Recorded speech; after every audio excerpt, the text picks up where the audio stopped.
I gave her my loyalty, and she sold it for cheap thrills. That was her mistake. My name is Abel Bennett. I'm 48 years old, a former military strategist. These days, I run Bennett Strategic Solutions, a consulting firm based in Charleston. I don't waste time with small talk. I don't second-guess my decisions. My job is to assess problems, anticipate threats, and eliminate vulnerabilities. That's how I built my career. That's how I built my life. That's how I'll handle this. The first sign was small. A change in pattern. Bella had always been meticulous about schedules. Coffee at Cypress Coffee House before work, dinner by 7, reading before bed. But lately, things weren't adding up. Dinner pushed later, phone face down on the counter, glances at the clock like she had somewhere else to be. I didn't accuse her. I watched. One morning, I stopped by Cypress on my way to the office. Maddie, the barista, was working the counter, same as always. Young, sharp-eyed, fast with the orders. She saw me walk in and had my coffee ready before I reached the counter. "Morning, Mr. Bennett," she said, sliding the cup toward me. "Haven't seen you in a while." I handed her a 20. "Been busy." She nodded, pressing a few buttons on the register. "Your wife's been in more, though. Usually with that professor guy. Derek something." I kept my expression neutral. "That's so." "Yeah, just figured you knew. They come in together a lot." She handed back my change, watching me carefully. I didn't react. Didn't ask follow-ups. Just took my coffee and walked out. In the car, I let the information settle. The pieces had been forming for weeks. This just put a name to it. Derek Sullivan. Philosophy professor. Married. I remembered meeting him once at some faculty event Bella had dragged me to. Smug. Full of abstract theories. The kind of man who talked too much without saying anything. He'd shaken my hand. Given me some line about the beauty of unpredictability. I had no patience for men like that. That evening, I worked late. Not because I had to, but because I wanted to give Bella space to make a mistake. When I came home, the house was quiet, lights dimmed, the smell of her perfume faint in the air. She was already in bed, pretending to sleep. Her phone was on the nightstand, screen dark. I sat down on the edge of the bed, untying my shoes. "Busy day?" She shifted under the covers. "Meetings. A lot going on at the firm." I didn't respond. I just nodded, stood up, and walked into my office. I locked the door behind me and sat at my desk. I had a system for analyzing threats. First, gather intelligence. Then, identify weak points. Finally, execute a plan with precision. I started with her phone. I wasn't sloppy about it. I'd learned from years of operational planning that the biggest mistake people make is rushing. I waited until she was asleep. Her breathing even, her body still. I unlocked her phone and scrolled. Messages, emails, photos, nothing obvious. But people get careless. I found it in her deleted messages. A text from Derek. "Today was perfect. Can't wait for more."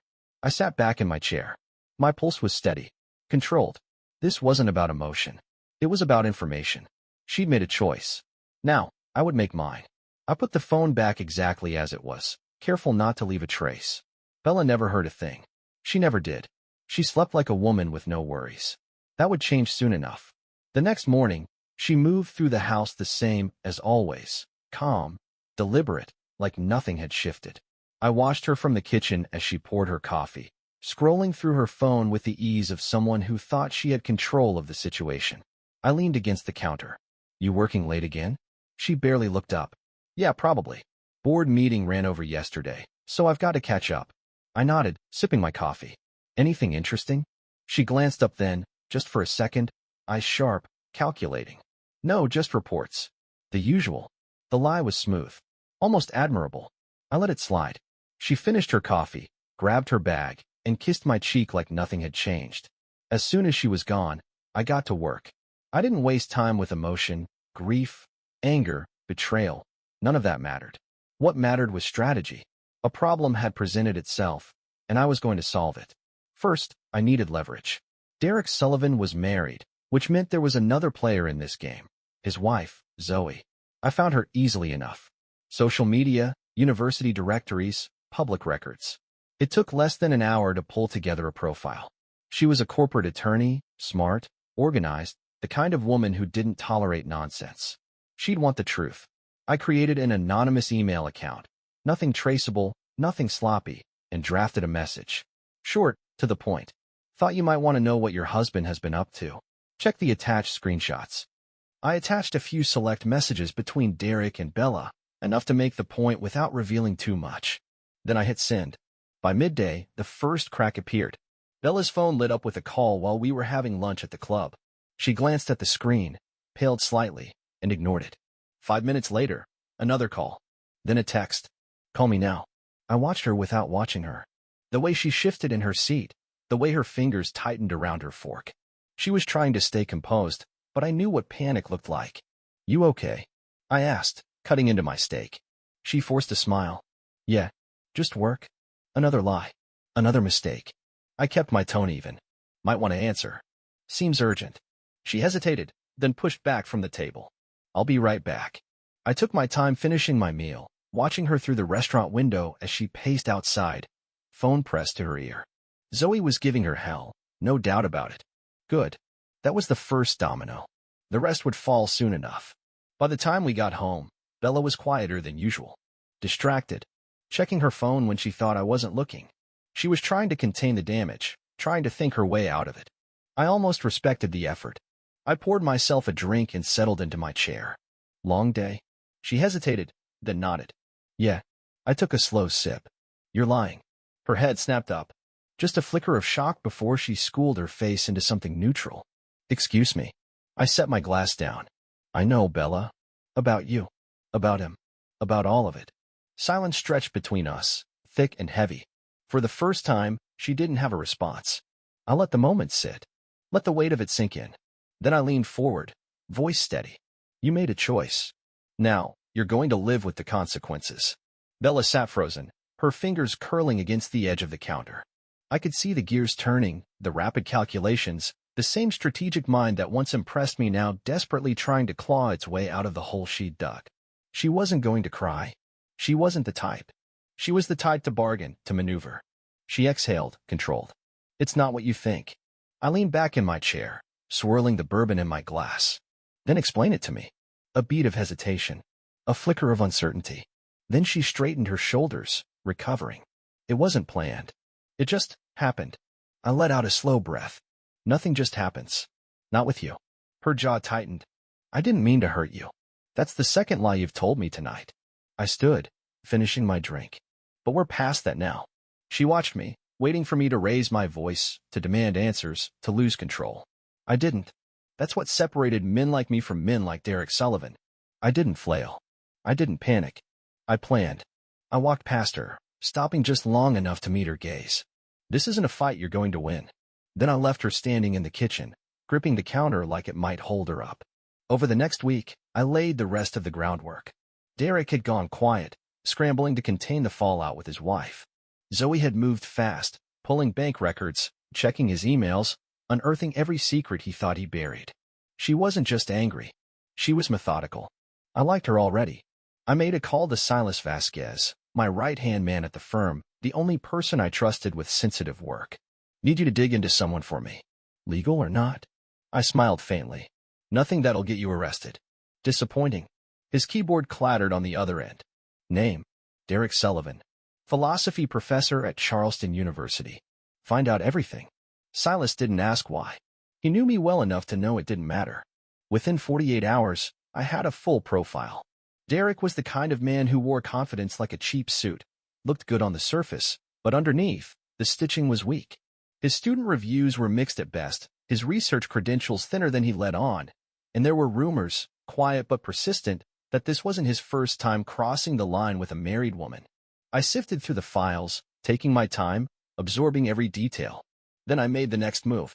The university had a faculty Christmas party coming up. Bella had already RSVP'd for both of us. A perfect setting, casual, public, full of people who mattered to her, to him. It would be the moment where I took back control. 2 days before the party, Bella approached me in my office. She stood in the doorway, arms crossed, expression guarded. Are we going to talk about this? I kept typing, barely glancing up. We already did. That wasn't a conversation. I leaned back, finally meeting her gaze. What do you want, Bella? She shifted, uncomfortable. We don't have to blow up our lives over this. Our lives. I let the words hang there. You mean yours? She exhaled sharply. Abel. I stood, moving around the desk slowly, watching her carefully. You don't understand yet, do you? I stopped just short of her. You think this is damage control? That if you say the right words, I'll let you walk away from this clean. But you don't get to decide how this ends. For the first time since this started, I saw real fear in her eyes. Good. She had made a choice. I was about to show her the cost. The faculty Christmas party was held at a waterfront hotel, one of those old Charleston establishments with too much history and not enough charm. The kind of place where people in tailored suits sipped overpriced cocktails and talked about ideas that never turned into action.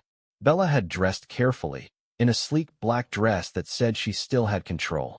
She thought she was coming here to maintain an illusion. She had no idea she was walking into a firing squad. I walked beside her as we entered, offering nothing but the occasional nod at familiar faces. The room was filled with academics and administrators, the usual mix of arrogance and quiet desperation. In the far corner, Derek stood with a glass of wine, pretending to listen to a colleague. He looked thinner than the last time I saw him, like a man who hadn't been sleeping well. Good. Bella kept scanning the room, as if she expected something to tip her off, some warning sign that things were about to go south. But there was nothing. Just the hum of conversation, the clinking of glasses, the soft piano music playing over the speakers. She turned to me, voice low. Let's just get through this. I smiled. Oh, we will. Half an hour in, when everyone was settled, a microphone clicked on at the front of the room. A university board member, some forgettable man in a navy blazer, welcomed everyone and began the usual end-of-year acknowledgments. I barely listened. I was waiting for my moment. Then, as the speech dragged on, I caught Derek's gaze from across the room. He knew. He didn't know how or when, but he knew something was coming. He set his glass down, shifted his weight like a man looking for an exit. I stepped forward. If I could have a moment, I said, my voice carrying just enough weight to turn heads. The board member, caught off guard, gestured awkwardly toward the mic. I didn't take it. I didn't need amplification. I wanted to take this opportunity. I began, my voice calm, measured, to acknowledge the importance of integrity, both professionally and personally.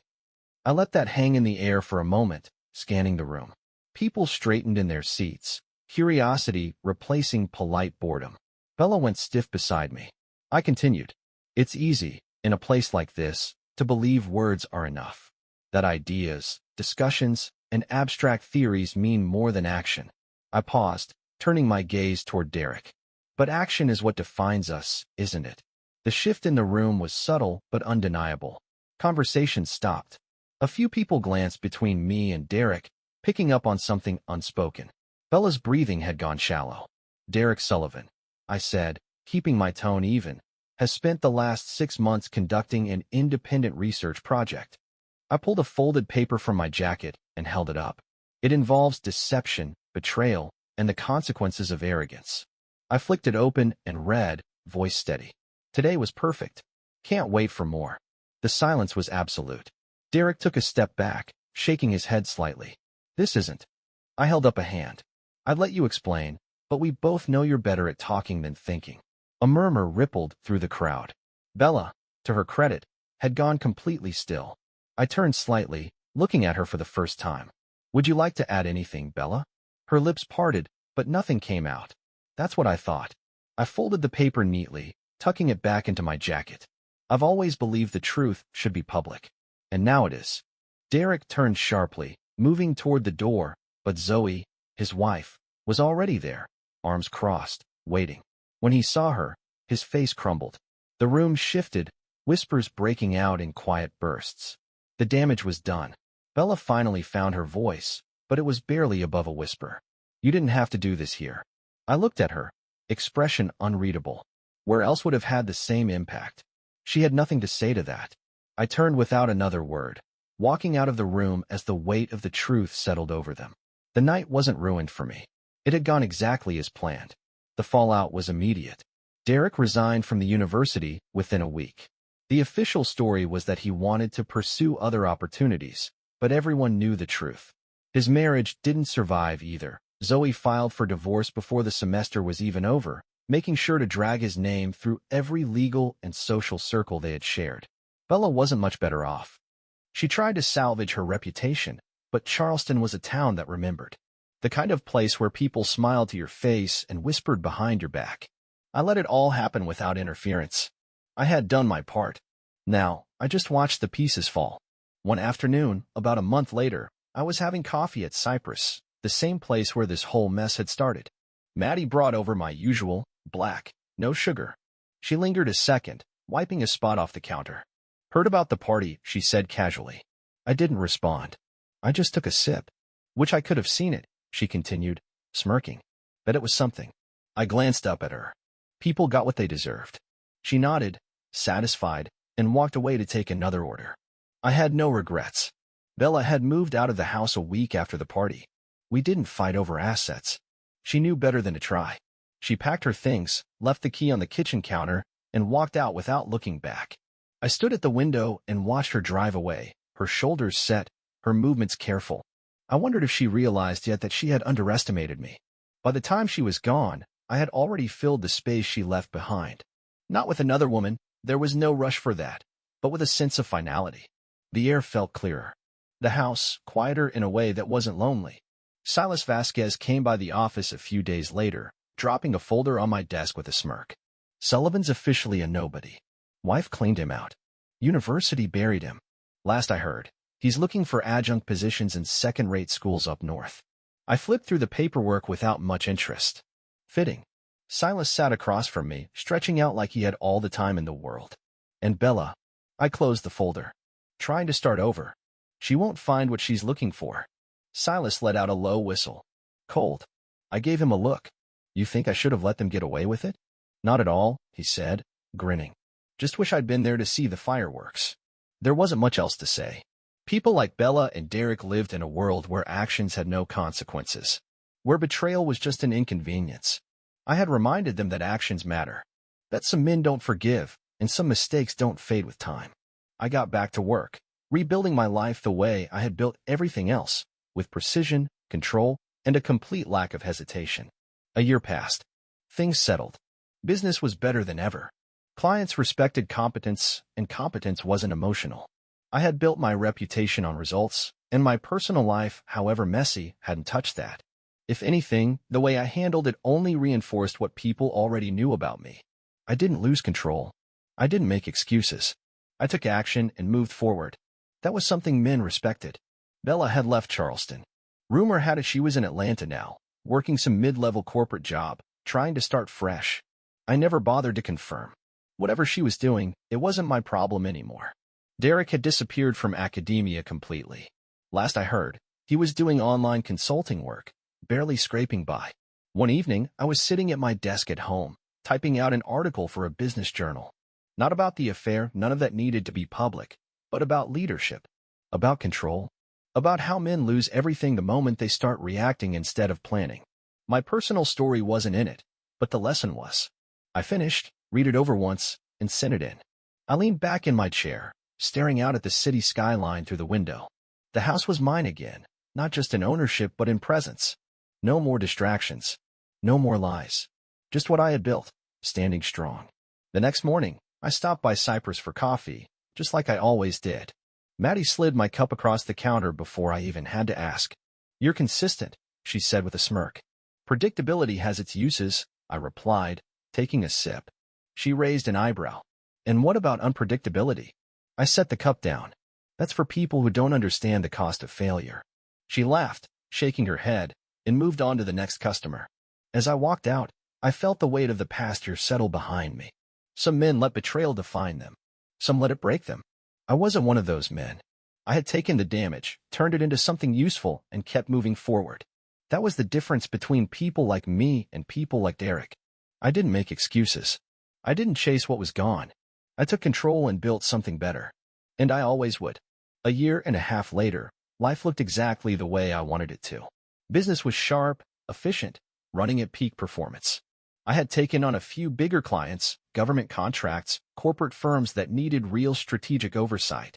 My name carried more weight now.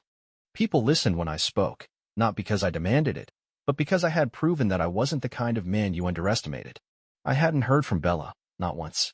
She had learned the hard way that there was nothing left to salvage. Last I knew, she was still in Atlanta, working for a firm that didn't know her history.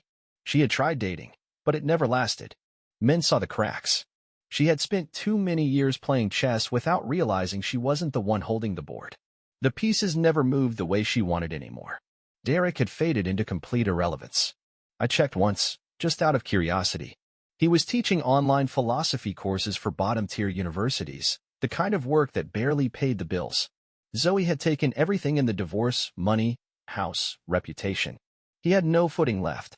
He had played himself, plain and simple. I didn't think about either of them much. They weren't worth it. One afternoon, I sat at my desk, reviewing the final draft of a book deal I had been negotiating. Not a memoir. I wasn't interested in telling my life story, but a leadership book? Strategy, control, the ability to outmaneuver in business and life? That was something people would pay for. My articles had gained traction, my name had turned into a brand, and the offers followed. I signed the contract, leaned back in my chair, and let the weight of it settle. This wasn't recovery. This wasn't rebuilding. This was elevation. Later that evening, I stopped by Cypress for a coffee before heading home. Maddie grinned as I walked in, already working the machine. You know, I think you've been coming here long enough that you owe me a real tip. I smirked. I tip every time. She shook her head. Not money. I mean an actual tip. Life advice. You always look like you know something the rest of us don't. I picked up my coffee, considering that for a second. Then I met her gaze. Never let someone else set the terms for how you live. The moment you stop playing your own game, you lose. She studied me, then gave a slow nod. Yeah, I can see that. As I walked out, the streetlights flickered on, the night settling in over Charleston. The city was still the same. People moved through their lives, some winning, some losing, some too blind to see they were already beaten. I had come out the other side stronger, sharper, more in control than ever. I hadn't wasted time grieving. I hadn't begged. I hadn't faltered. I had won. And I always would.